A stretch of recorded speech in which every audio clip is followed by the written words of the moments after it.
Hi, I'm Amanda Morgan, and this is Not Just Cute, the podcast, where we discuss all kinds of topics to help bridge the gap that exists between what we know and what we do in early childhood education. We're starting conversations with academics, authors, decision makers, educators, and parents so that together we can improve the quality of early childhood education, while at the same time protecting and respecting the childhood experience. Several years ago, Pat Rumbagh was nicknamed the Play Lady, and the nickname stuck. After spending 25 years getting young people to play through her work as a PE teacher and tennis coach, she co-founded Let's Play America and took on the task of encouraging people of all ages across the nation to prioritize play. Today, we'll be talking about why play matters and how we can do a better job of setting aside time to play every day.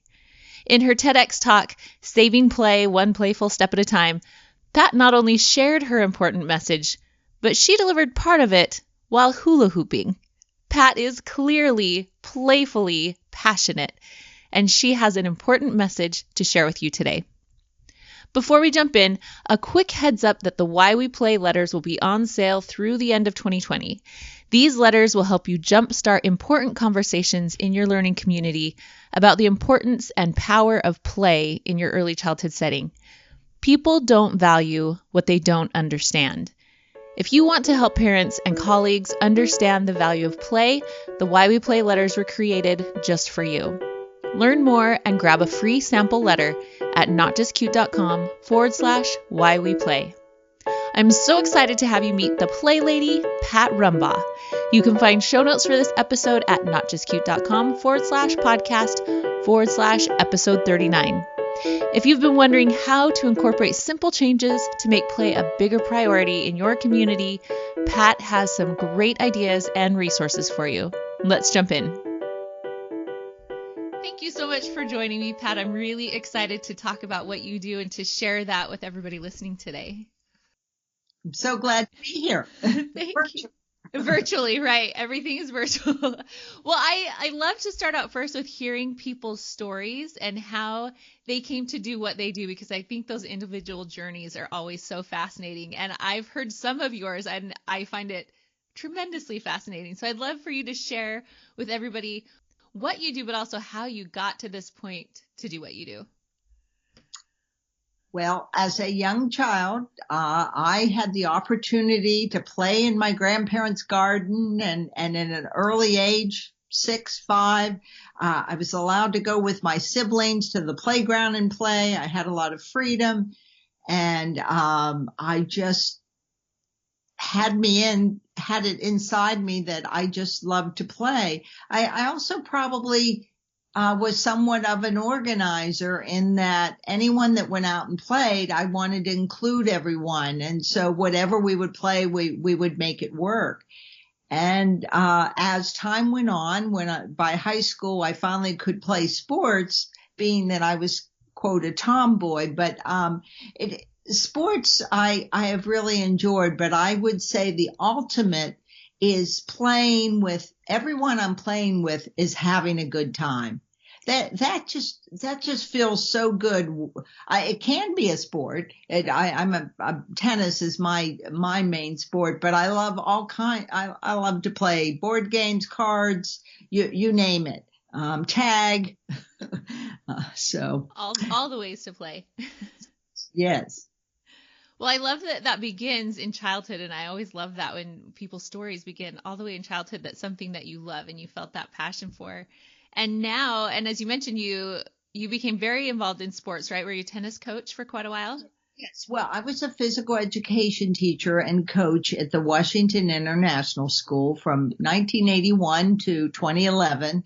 I did found the play committee in 2009 because leading up to that, I was on my own feeling it in my gut that children especially, but adults too, were not having as much playtime. And then the research showed, oh my goodness, I recall in the 80s that children were losing 8 to 10 hours a week of just playtime. That really hit me, touched a nerve, and I wanted to do something about it. Kaboom, the nonprofit, you may know about them. I simultaneously heard that they would name you a playful city if you held a play day. And so our very first meeting, which was March 15th, 2009, there were 7 of us. Our mayor came, a business person came, and a variety of people. We had some super seniors. And I said to everyone, if we decide to hold a play day, it'll give us a goal. And who knows, we might be named a playful city. Well, not only was the play day such a success, we were named a playful city, and for 9 straight years until the program ended, we were a playful city. And I would like to even bring that back at some point. It really it was an honor. Mm-hmm. And now you're known as the Play Lady, official title, the Play Lady, which I love. And I love this story. I've listened to your TED Talk, and I'll make sure that I link that on our show notes. So I've heard the story, but I would love for everybody else to hear. How did you get to be known as the Play Lady? I love that name. Yeah, I feel very fortunate. So our city of Tacoma Park sends out a Tacoma Park newsletter, a mini newspaper, once a month to every resident. And they had covered our play day, and the recreation director at the time took my photo, and so she submitted it. And so on the front page of the November 2009 newsletter was a photo of me and a write-up of the play day. So right after that came out, I got a phone call, and this man says, "Is this Pat Rumbagh?" And I said, "Yes, this is me." And he said, "You're the Play Lady." I laughed just like you are. I'm like, "What?" And he said, "Yes, the wife said, call the Play Lady. We're moving and we want to donate all this play equipment." So he came over. Do you know, Amanda, he wouldn't tell me his last name, where he lived. He wouldn't give me his address. And I said, well, wait a minute. I was raised, you write someone a thank you note when they do something like that. He said, "Play Lady, you know what I want you to do? Keep doing what you're doing." So 12 years later and counting, we're still, encouraging people to play. I love that. And I love that. That's even better than a thank you note, that you keep doing what you're doing, right? And I love that that's what he wanted from his donation. He just wanted to see it continue. So you mentioned that you started doing a lot of what you're doing because you were concerned about seeing the disappearance of play. So what is it? I mean, you mentioned your experience as a child, but also as an adult, the things you've begun to learn. What is it about play that has made you so passionate about protecting and preserving and promoting play? Play makes us feel good. It's purposeless. If I can talk to the adults, but some actually teens and even young children come. I'm missing so much Tuesday night games night. It's held at an apartment building. I didn't start it. And I would go and see these friends, and I would tell others, and teens could receive community service for 2 hours if the teens helped bring out the games, set up, play with people, and then put them away. But if you've ever played the game 𝐅𝐫𝐞𝐞, it's just so much fun. And then I would get killed in Scrabble, but I wouldn't care because, I'm not good at it. You could find there's people playing chess. For a while, there were bridge players. It just really, I'd put my phone away. I'd silent it. It was just my time to just play. And, if I got invited to anything else Tuesday night, I said, no, sorry, I go to games night to play. But beyond that is I truly believe everybody loves to play. I think some of us, maybe one that a little bit more likes to play more than others, but I really believe we all like to play. The thing is, some people don't know what they like to play. So those of us, Amanda, you and me and the others out there, we need to help them find what their play is. Mm-hmm. And it's so wide. It's so extreme. Like, I like raking leaves. Someone else might say, what? Let me listen to Amanda's podcast and I'm a happy camper.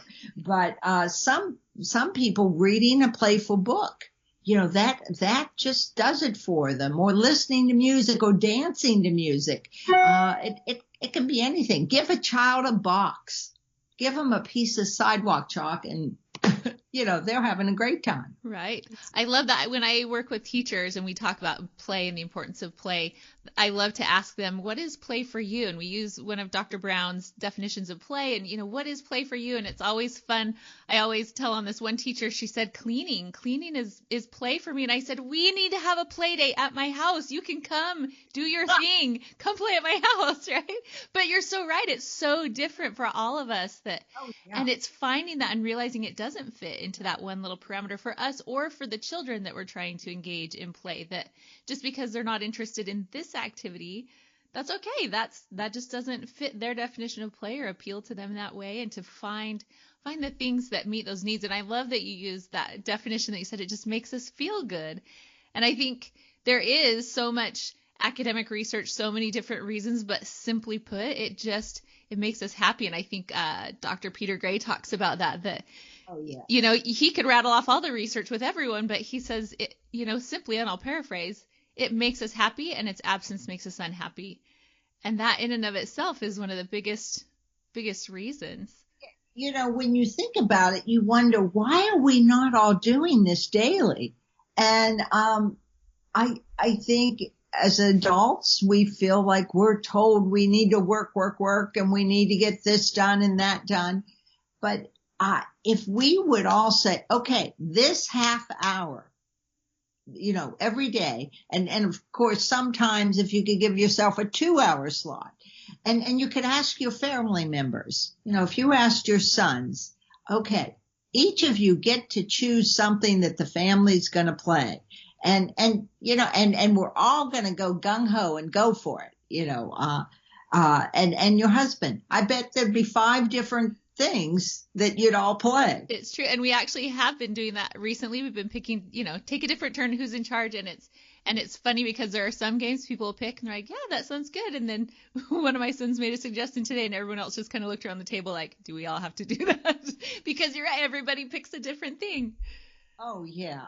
Well, my husband and I play poker with our son. Our son is a poker player and a baseball coach. And he does join me in tennis now and then. But it's fun, what also feels good, Amanda, is when you play what someone else has suggested, and next thing you realize they're having a good time, and you've just helped someone just relax and have fun, and it's wonderful. Yeah.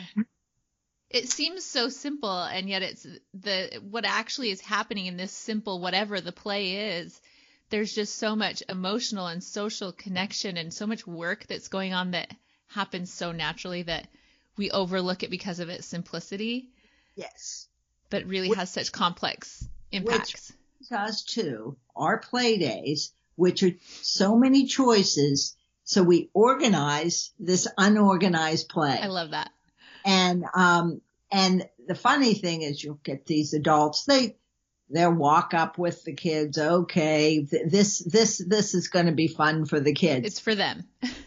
and then next thing you know, they hear, we have a community band that plays, music at the beginning, and it's very lively and gets you going. And next thing you know, you see someone, swaying back and forth, and then we have an activity. We always aim for 30 or more activities plus some performers, and we have this activity called Just Boxes. And some kids and even adults, they want to stay on that the whole time, or the dress up clothes. Like every child should have a box with a variety of dress up clothes. And if they want to be Superman or woman or whatever, go ahead. And for the whole day, why not? So. I love that. And that concept that, you need to organize time for unorganized play. Did I say that right? Organize time for unorganized play. And it's so interesting as you talk about that, and additionally about adults having to consciously make time for play. And I remember reading once that they're hypothesizing that the impulse for play comes from the same part of our brain that holds other impulses for survival. So things like sleeping and eating and breathing. And it's just so interesting to me that we don't think about scheduling time to sleep and eat and breathe. I mean, some of that's it. Sleeping especially can be a challenge. Yes. But that impulse somehow as adults, we've started to bury that to where we have to really consciously organize time for that unstructured thing. Yes. And the thing is, those, I don't want to call them fanatics, but people that are really into fitness, if they can between the ears say, this is my playtime, whether I lift weights or I run on the treadmill or run outside, if you equate that to I'm giving myself this is my time to play, but it's running, right. Then that's your play. Now, people that struggle with, say their play is crochet, it's not too active last I checked, they may want to say, what could I do? Well, I could ask my neighbor, let's go on 3 walks a week, or, let's start moving a little bit, figuring out how we can get some activity. Because as a former physical education teacher, I know how good you feel when you're physically active. And kids, there's nothing better than them to be at a playground or out at a forest in nature, and they're climbing trees and they're running and they're jumping. And, next thing you know, when they're down having their snack, they feel so good because they've all these neurons have gone off because they've physically been active. And adults, some of us think of that, but not all of us do. And so there is that component that I now and then talk to people about. Well, what did you like to play as a child? And I've had adults say, well, Pat, I would bike ride. I said, do you have a bike? Well, no. Or I haven't used it in 10 years. I said, dust it off, pump up the tires, start and start little bits, it doesn't have to maybe go a half mile and then a mile. And, there are clearly ways you can build play into your life. And I guarantee you're going to feel better. Yeah, I'm going to tell on my dad a little bit here as you were talking. It reminded me a few years ago, we were on a trip and, some active things came up. We were doing some biking. We were doing some paddling around in this river. And when we first said, hey, come do this with us, he was hesitant. He wasn't sure. And he did them and had a great time. And he told me afterwards, he said, every time you asked me if I wanted to do it, I thought, I don't know, I think I'm too old. I can't do that anymore. And then he did it and had fun. And he said, I realized I decided I was too old. And so I was getting to be too old. And he has gotten so active. He just turned 70 this week, and he just went on a 71-mile bike ride to commemorate that. How awesome is that? Wow. I'm so proud of him. I just had to tell that story, that it was so much of that was just what you're talking about, that mindset of why did I stop? And what am I letting get in my way right now? Yes. Oh, thank you for sharing that. Wow. See there? 70-year-olds out there, you can do it. I'm so impressed with it. It's inspiring to me. I've been trying to apply that in my life. So right now is particularly challenging as you talk about so many of these things that you have been able to do and be involved with. And I know I am, and I'm sure a lot of people that are listening are just thinking, I ache for those days where I can go down and meet up for the game night. And there are some challenges right now to some of these, the structure that we have created for play. Do you have any suggestions for people right now who are feeling some of those limitations to play right now? Yes. So ask yourself what you have available to you. And if you have a computer or an iPad or whatever, you can reach out to a friend to play something with them. You can play chess on the computer with people around the world. You could sign up for a Zumba class if that's what, and if you have young children, they can just join in. It doesn't matter if they do all the steps.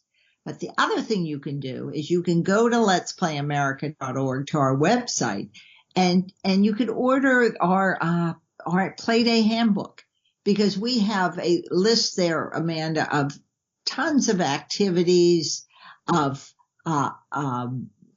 there's articles, there's testimonials of people that have participated or helped plan the play day or were play leaders.